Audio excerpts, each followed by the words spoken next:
There is a specific category of organizational crisis that is more damaging than public competitive failure, more corrosive than coaching dysfunction, and more legally consequential than CBA reporting violations. It is the moment when the internal communications of a professional franchise, the private characterizations that leadership makes of its own players, become externally documented, not inferred, not speculated. Documented on recorded audio by a media figure who identifies the source of those characterizations as people inside the organization. When that happens, the crisis stops being about basketball and becomes about institutional integrity at its most fundamental level. The Indiana Fever have now reached that moment. Welcome back, this is WNBA Action, and today we are conducting the most evidentiary, most precisely sourced analysis this channel has produced. We are not working from inference or analytical extrapolation. We are working from recorded audio, from a documented on-air admission by a named media figure, and from a historical coaching record whose specifics are verifiable in publicly available archives. The organizational behavior this evidence documents is not a basketball story. It is an institutional accountability story with direct implications for how the WNBA governs the relationship between franchise leadership and player welfare. Let us establish the evidentiary record with complete precision. Blown up by yesterday. I called her a complete pain in the ass diva. I did. Because she is, and that's not me talking. That's a direct quote from people in the Fever. After today, I don't want to hear no more conspiracies. After today, I don't want to hear anyone calling any creator or any fan that's genuinely criticizing this front office a conspiracy theorist. No more. Dan Dakich is not an anonymous figure in Indiana sports media. He is a prominent, long-established voice whose platform reaches a significant portion of the Indiana sports audience. His connection to the Indiana Fever's organizational leadership, specifically to Lynn Dunn and Stephanie White, is not speculative. It spans more than a decade of documented professional association, the specifics of which the internet has preserved, despite recent attempts to reduce the visibility of certain archival content. In the recorded audio this channel has obtained, Dakich does not offer a personal characterization of Caitlin Clark, drawn from his own observation or analysis. He explicitly identifies the source of his characterization. He states, on the record in his own voice, that what he is communicating represents a direct quote from people inside the Indiana Fever organization. The analytical and legal significance of that attribution is not a matter of interpretation. It is a factual claim about the origin of specific characterizations that, by his own account, describe Clark as a, quote, pain-in-the-ass diva. Parse the institutional implications of that documented sequence. Members of the Indiana Fever's organizational structure, people employed by the franchise, people who interact with Clark in a professional capacity, people whose organizational role places them in a duty of care relationship with the players they employ, are providing characterizations to a media figure for the purpose of public dissemination. Those characterizations are directed at the player who is simultaneously the franchise's primary commercial asset, the subject of a formal player management relationship, and an individual whose professional reputation is directly affected by how she is publicly characterized. That conduct has a name in professional employment environments. It is called reputational harm through media placement.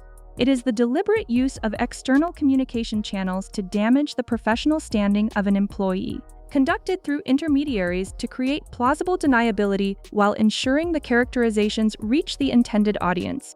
The fact that Dakich's admission removes the plausible deniability is what makes this audio the evidentiary document it is. So yes, I don't know what the hell Dan Dakich is talking about, but let's continue though. And she knows that you are an absolute menace and you don't win enough. Wow. That's the bigger issue.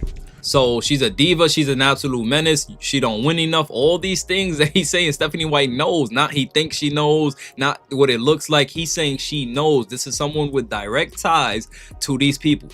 Keep that in mind. I mean, damn, Stephanie White. The second audio segment extends the documented characterization from the front office level to the coaching staff level specifically. Dakich's framing, that Stephanie White herself views Clark as, quote, an absolute menace, if accurately attributed, represents a documented coaching staff characterization of the franchise player that is in direct contradiction with every public statement White has made about Clark in official media contexts. Professional sports franchises operate with a specific understanding of the relationship between internal characterizations and public communication. Coaches and executives make statements to the media that are intended to reflect the organization's official position. The discovery that private characterizations held by those same coaches and executives are substantially different from their official public positions, and that those private characterizations are being actively communicated to media figures for public distribution, is a governance failure at the most basic level. It also creates a specific institutional question for the WNBA's Player Association. The WNBA exists to protect the professional interests of all players under league contracts. The documented use of organizational resources, media relationships, platform access, coordinated messaging to damage the professional reputation of a contracted player is precisely the category of conduct that labor agreements exist to address.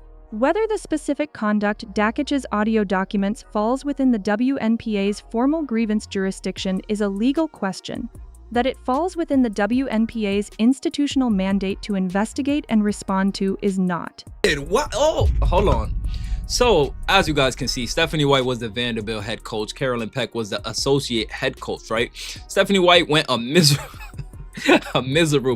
46-83 at Vanderbilt. Her tenure ended when at least 6 players quit mid-season in January 2021, forcing the school to cancel the season. Let me tell you guys something. The historical coaching record at Vanderbilt is documentable from public sources and requires direct, factual examination rather than characterization. White's tenure at Vanderbilt produced a 46-83 overall record. That win-loss figure is verifiable from SEC basketball archives.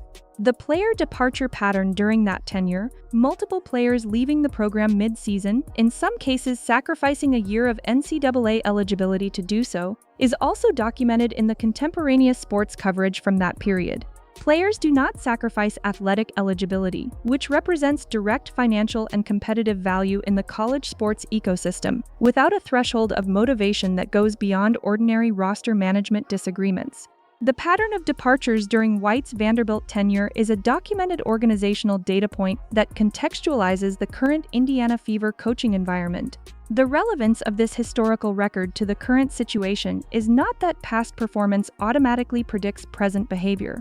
It is that the specific pattern, a coaching environment that produces player departures and generates characterizations of the coach's management style that persist in the public record, is now reappearing in a professional context.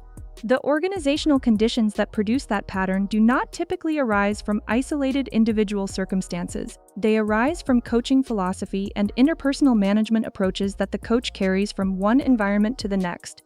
When the same pattern appears in multiple coaching environments separated by years and different institutional contexts, the pattern is the diagnostic signal. Flock. She needs to grow up. He said, I'm not joining the flock, I'm with the flock. I am the flock. Insane. But anyways, you can see over 14 years of being Lynn Dunn and Stephanie White's media mouthpiece, allegedly. 2013, 2015, 2012, all these years, Coach Dunn calls into Dan Dakich. Like, look at this, man. This is actually crazy. Look at this. All these posts, 14 years, over 14 years.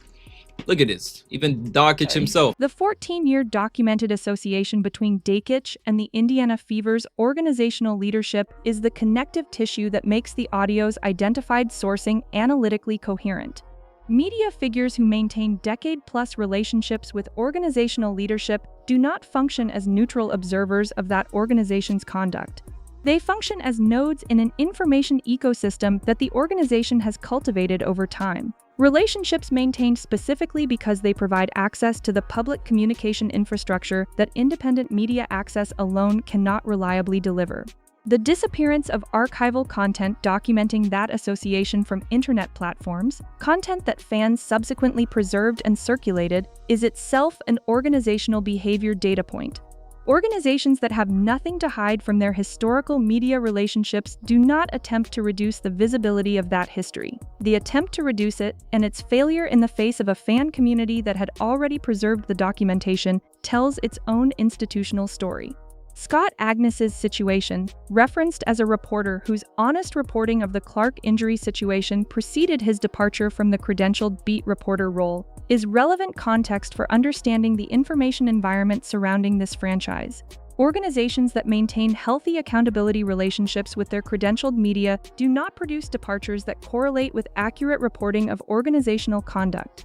The correlation between Agnes's injury reporting accuracy and his subsequent departure from the beat is documentable in timeline terms, even if the specific causal relationship between the two events requires further verification. We're gonna talk about this. Let's listen to what Stephanie White has to say. Steph, what is your reaction to getting a warning from the league as a team for the injury report involving Caitlin? My reaction is for what?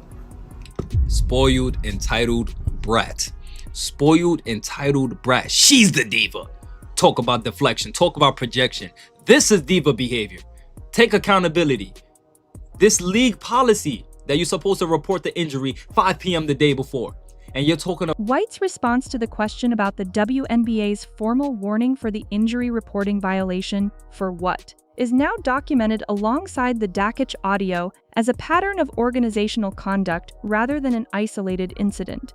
The no thank you response to the fine question in the earlier press conference, the for what response to the formal warning question, the press conference language patterns that distribute accountability through collective pronouns, the on-air Dakich admission.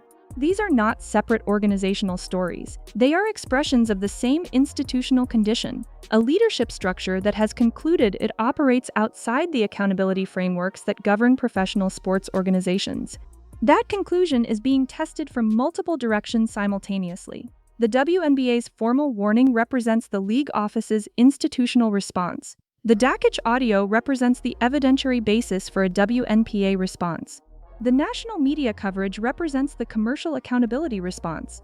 Clark's contract posture represents the market response. Each of these accountability mechanisms is operating independently and arriving at the same organizational verdict.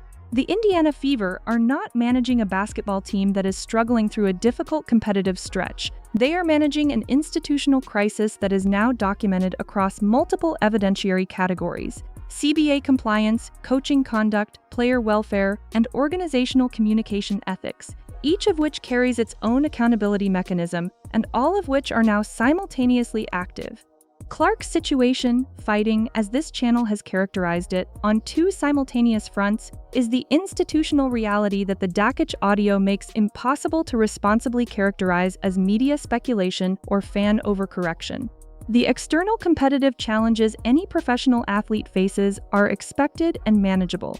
The internal organizational challenges that the documented record now establishes are neither expected nor manageable from Clark's individual position. They require institutional response from the parties with the authority to provide it: the WNBA's governance structure, the Players Association, and the Simon Family Ownership Group.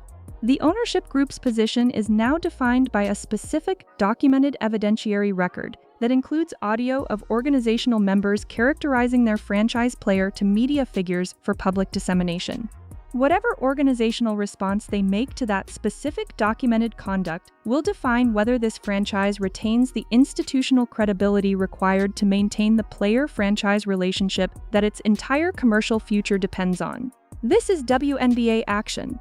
Subscribe now and activate notifications for the complete coverage of the organizational and league response as they develop. Leave your analytically grounded assessment in the comments. Does the Dakich audio, specifically his on-record identification of Indiana Fever organizational members as the source of the pain-in-the-ass diva characterization, constitute documented evidence of coordinated reputational harm that falls within the WNBA's formal accountability jurisdiction, and does the 14-year documented media relationship that contextualizes that audio change how the WNBA's governance structure should evaluate the independence of Indiana Fever coverage in the local media ecosystem? Every informed perspective in that comment section matters.